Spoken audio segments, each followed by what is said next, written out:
Hello and welcome back to Karen's Colours.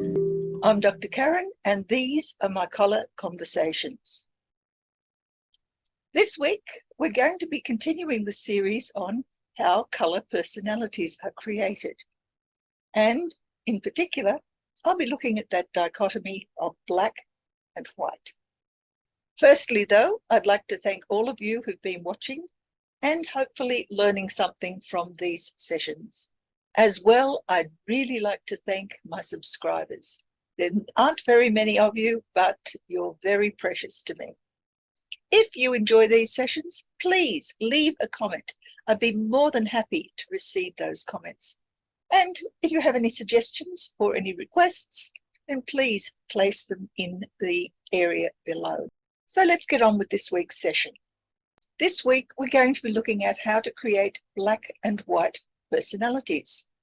Now, before we begin, of course, there is the usual caveat.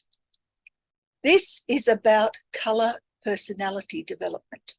This session has nothing at all to do with skin, eye or hair colour, and it certainly has nothing to do with racial profiling. If you want to learn about those, you'll need to go elsewhere.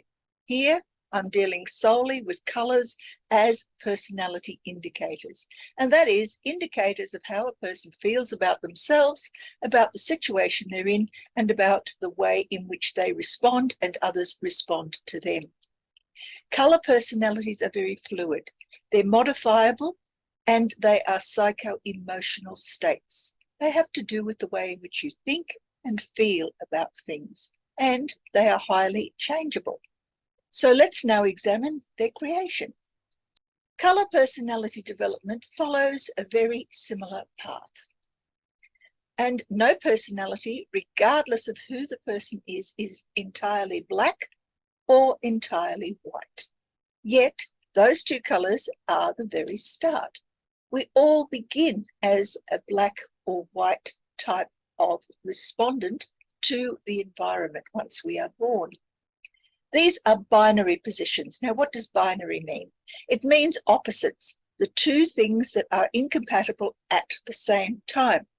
And in terms of being a child, an infant, developing our personalities, the binary position consists of a baseline. So whatever way in which we see our environment, we experience it, we feel it, we respond to it, all of those things are the way in which we will then in future situations also tend towards responding. The experience adds the hues. The hues, of course, are those things that we see as colours, those things that we normally call colours, because after all, black and white are very rarely called colours in their own right. Nevertheless, the default position of human beings is to adjust those hues. So if you happen to be more white than black, then you're going to have paler colours as your colour personalities. On the other hand, if you are more black than white in your personality, then your personality hues will be darker. So let's now have a brief outline of what this session entails. Firstly, we're going to review the stress reaction. It won't be a large review because I dealt with that last week. If you haven't seen it, I will put that link down in the description below. Then we're going to look at how one becomes a white personality, followed by how one becomes a black personality. And then we're going to have a look at how those personalities then change places. We find that in adolescence, and I call that the adolescent swing. Colour analysis results for black and white from those people whose analyses I have done, and there are many thousands of them, will be done towards the end to give you an idea of how the spread of black and white occurs within that particular population, bearing in mind, of course, that that population is self-selected. I didn't ask the volunteers, those people came to me. So let's have a look at the stress reaction to begin with. All stress leads to action of some sort or other. The responses are usually a combination of the adrenaline surge, which is an automatic response set up by your autonomic nervous system, and it is followed by observation, which is a fairly passive form of action. if you can call it that. It's observing what's going on around you and how others respond to those same stressors. Then we have mimicry, which is a slightly more active form of creating actions that will result in some sort of outcome. And finally, we have experience. Experience is the feedback mechanism that allows us to learn as to whether or not what we have observed, what we have copied in terms of active behaviors, and how that adrenaline surges through our bodies is combined together in the reactions that we have had.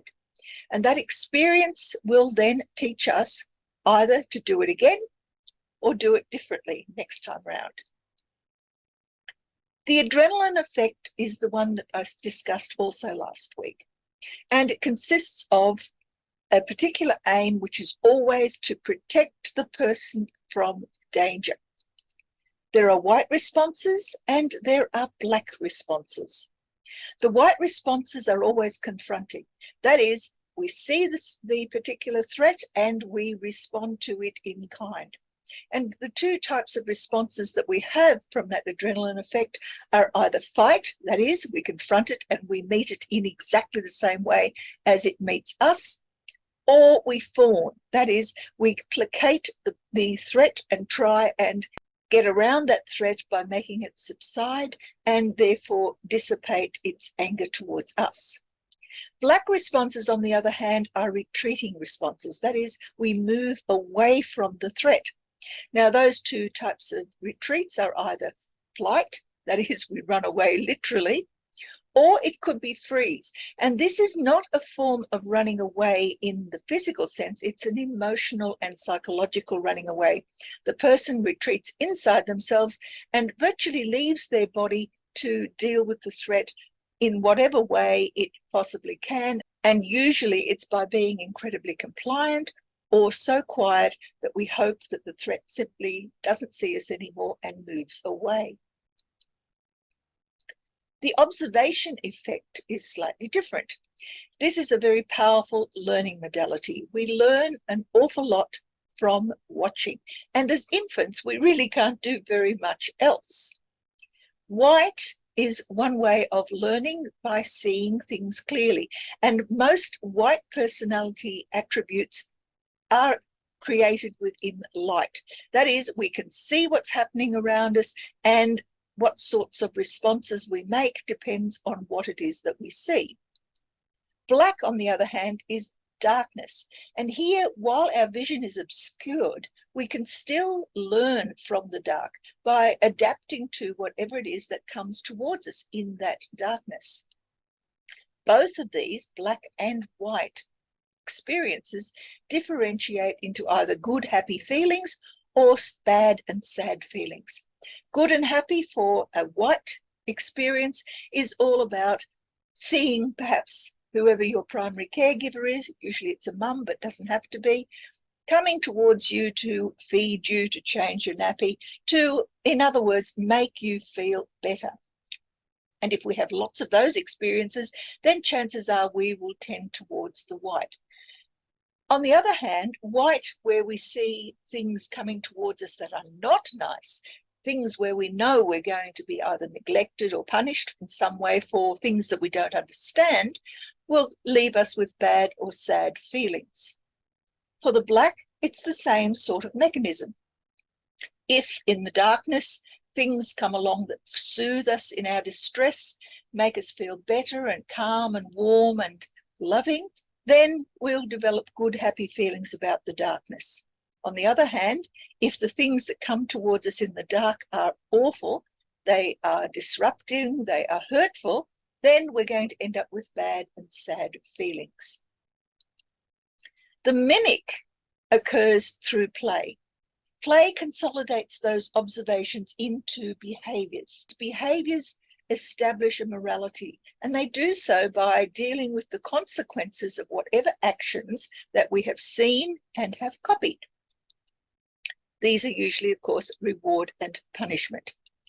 But both black and white are normalized through these reward, punishment moralities. We learn what it is to be a good child or one that is going to be rewarded, And we learn what it is to be a bad child, one that is going to be punished. And it doesn't matter whether or not you have a basic black personality or a basic white personality. Both of those will be created as a normal personality from your perspective. As a child, you don't know any different. And because you don't know any different, you simply accept what has happened to you as what should be, what can be, and what is inevitable for you.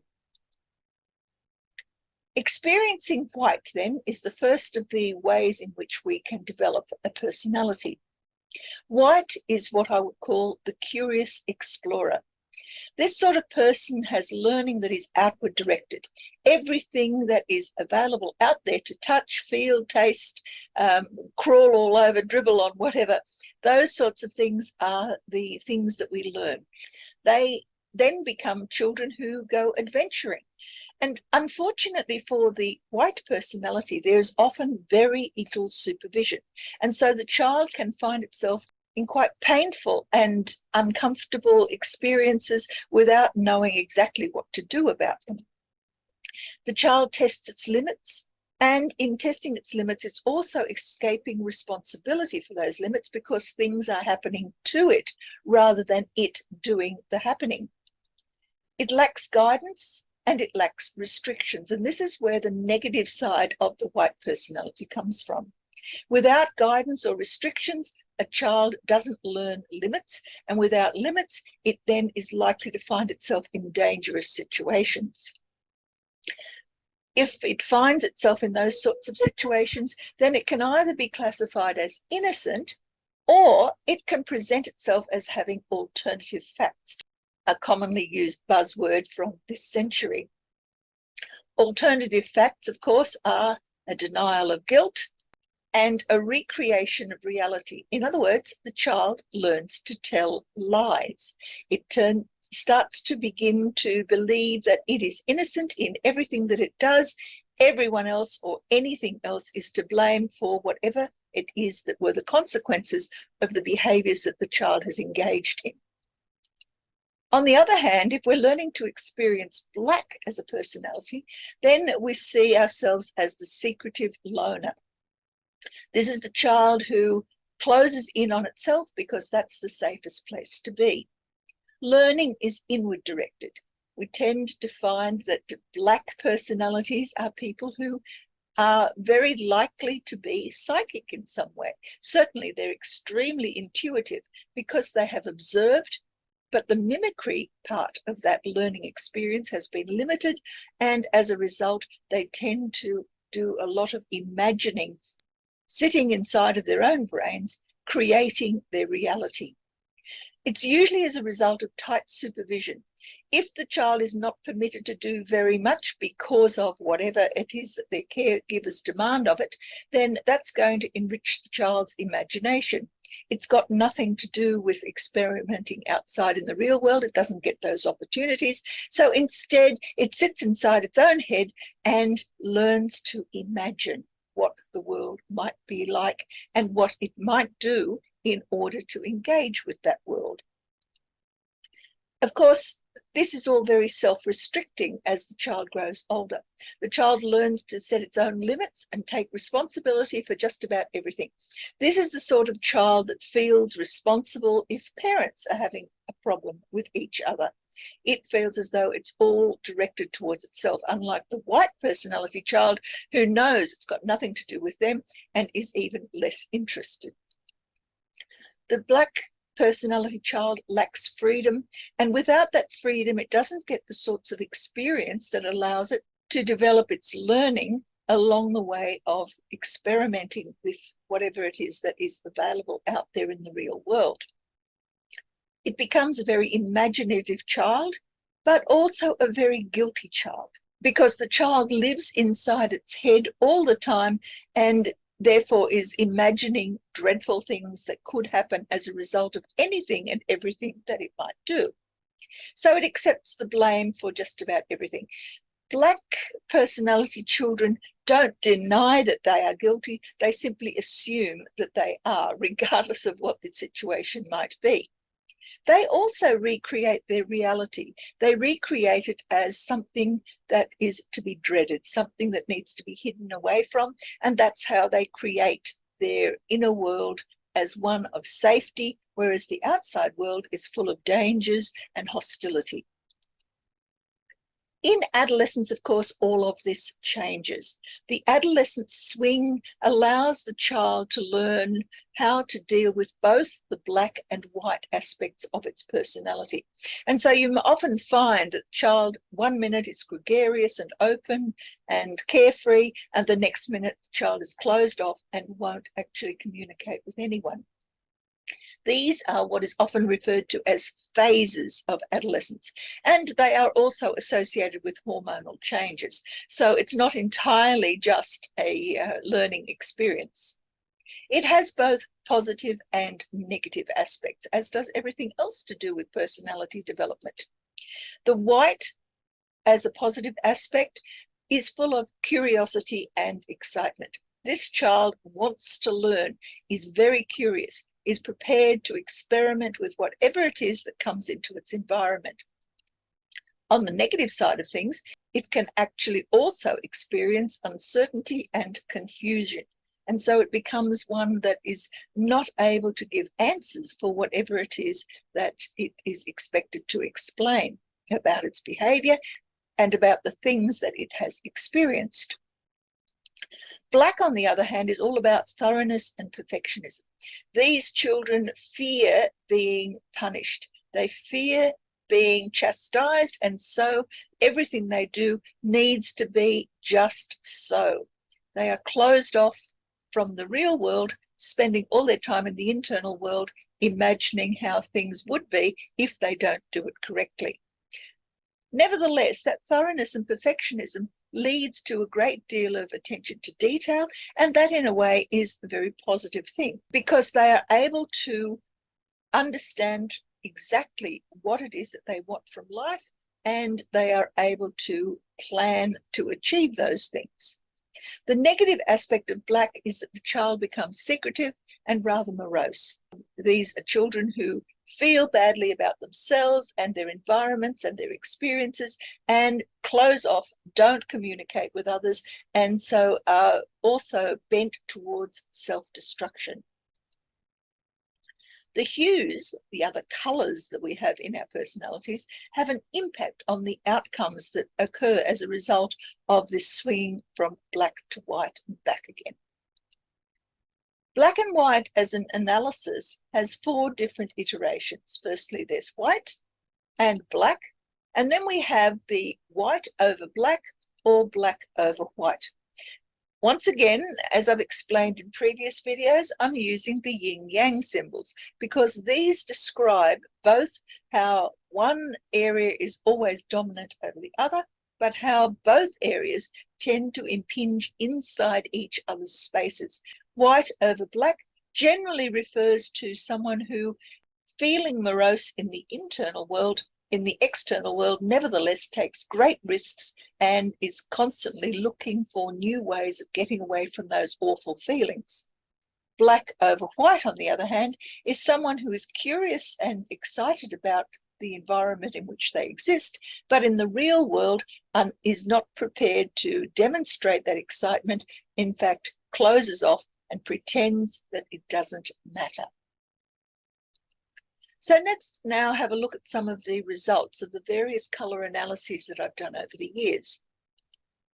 If we look at the colour analyses, they consist of 4 parts: the strength, an obstacle, the here and now, in other words, the present, and then the future. And the strength and obstacle are the 2 aspects of the colour personality that lead the person to where they are now. What they do now as a result of using both those strengths and obstacles in unison to now's experiences will lead towards the future. Let's firstly look at the strengths. If we examine white as a strength, there have been 13 individuals only who've chosen this as a strength. White and black are not commonly chosen as strengths. Nevertheless, when they do, generally there is no black anywhere else in that analysis. So it doesn't come up as an obstacle, it's not present in the here and now, and it certainly doesn't appear in the future. The most common obstacles, in fact, that a person who identifies as a white personality has are red on orange, and I've dealt with those colours previously, blue on pink, which I've also dealt with previously, not in those combinations, of course, but as individual colours, and orange on orange. Looking at black as a strength, we have 37 individuals. This is a far more common way of people describing themselves than using white as a strength.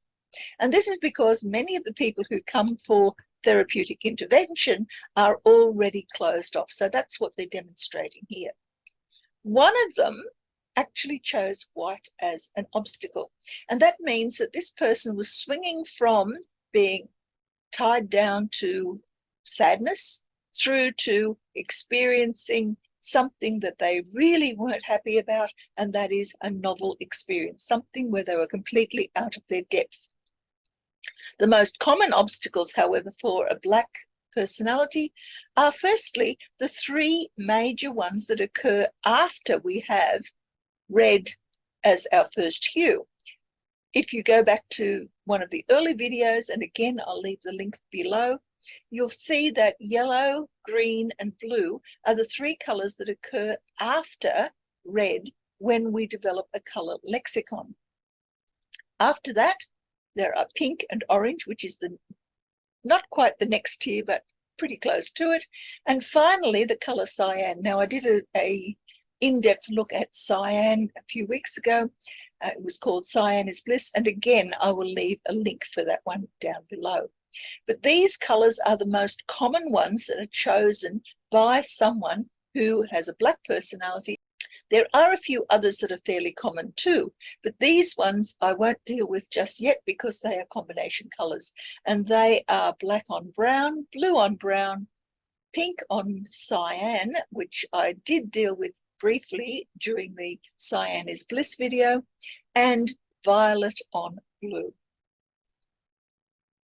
Now, if we examine the white on black as the strength, we get a slightly different picture again.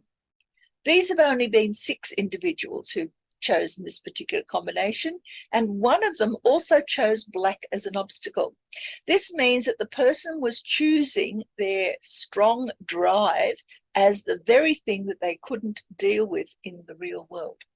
They have a drive towards hiding away from those things that are scary in the real world, and they were pretty good at it, except that right now something was even more scary, more fear-inducing in the real world, and so therefore it became the obstacle to be overcome. Often this presents itself as depression. They also had a white on white as the here and now, and that means that while the person is normally quite capable of coping with the uncertainty principle, with new and novel things in the real world, right now everything was new and unable to be understood. So therefore, their minds were quite open to learning something entirely novel and unrestricted. Looking at the opposite, though, black over white as the strength, we have here 9 individuals who have chosen this particular combination. One of them also chose black as an obstacle. And just like the previous one, we find that the person has chosen one of their strength colors as an obstacle. Here, the situation is slightly different. The person who is black in the real world as their primary strength also doesn't like to feel black internally as their obstacle. So here the person is normally able to hide away from anything that is new and frightening, but in the real world, suddenly, because of the experiences that they're having, which are probably quite dark and intimidating, this person is afraid of the depression that is accompanying that darkness, and so therefore that is their obstacle. Another person had a white as a now, and here a similar sort of situation where the white, which is internally as a strength, suddenly becomes the thing that they need to deal with both internally and externally. In other words, the world has presented them with something entirely novel and new, and even though normally they are excited about that, now it becomes potentially a problem. When white is an obstacle as the other aspect of the colour personality, we've got 11 individuals who chose this. And of those, one of them also chose black as a strength. Now, that's a very, very unusual combination. If you have black as a strength and white as an obstacle, it means that you are still swinging from one extreme to the other and back again. The most common strength, however, for white as an obstacle was green. So here we have as the most common strength the ability to grow and learn, be forgiving, accept new directions, look for new green pastures, and generally deal with values that are designed to make you feel good and make other people feel good. But the obstacle then is white, which is there are too many new things in life. When we put those two together, that often means that there is a complete breakdown of what is already existing in that person's life, and they need to start again. Looking at black as the obstacle, we find here 20 individuals who've chosen it. So 20 individuals were starting to feel the effects of a depressive episode. One of them had black over white as a strength. So here we have the person who is feeling in the real world as though they are always closed off and self-protected, but suddenly that protection is failing because the person is feeling awful about themselves. They also had one white over black as a strength. And this is something else that is similar, only here the person is used to withdrawing. They have a need to withdraw internally. And in the real world, again, they're being faced with something that is overwhelmingly sad and very threatening to them. The most common strengths for someone who uses black as an obstacle are orange over cyan, orange on orange, and purple on purple. Now, I've dealt with the orange in a previous video, but I haven't dealt with the purple on purple. We'll do that at a later date. Now, black over white as the obstacle gives us 2 individuals only. It's not a very common thing for people to have both black and white as an obstacle. There was no other black or white in any of the combinations that these 2 people chose. And the same happened with the white over black as the obstacle. There were no individuals at all who chose white over black as an obstacle. So I can't really go any further on that one. Looking at the third section now, the here and now, this is when the strengths and obstacles come together and lead you to where you are at the moment. If the white occurs in the now as a choice, we have 11 individuals involved here. One of them also had black over white as a strength, which meant that while they were once again curious in the real world but protecting of themselves internally, now they were in a situation where everything was in turmoil, everything was up for grabs, and they were not able to discern exactly how to move forward. 2 of them also chose white over black as their strength. And it was fairly similar, although this time the strength became something that allowed them in the here and now to become quite excited about what was happening to them. Interestingly, when I went back into the case notes for these 2 people, both of them were people who had just gone through a major change in their life, and now there was a new start. One of them had retired. The other one had had a bereavement in the family. If the black exists in the now situation, we find there were 16 individuals who had chosen this. One also chose white as their future. Now, this did not necessarily bode well. It means that right now the person is depressed, is feeling bad, is closed off from the environment and from experience. But in the future, there is a challenge to start all over again. That can be all right if you happen to not mind having to start all over again, but it can also be a very frightening potential, because the future of nothingness, which is what this represents, means that you have to fill it with something, only you haven't a clue as to how to even get started. If we have white over black in the now, there were only 3 individuals who chose this combination.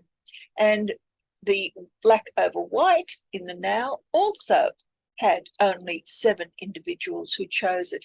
And in both situations, there was no other black or white combination at all within the rest of that color analysis. Looking now at the future. Now, how do we get to the future?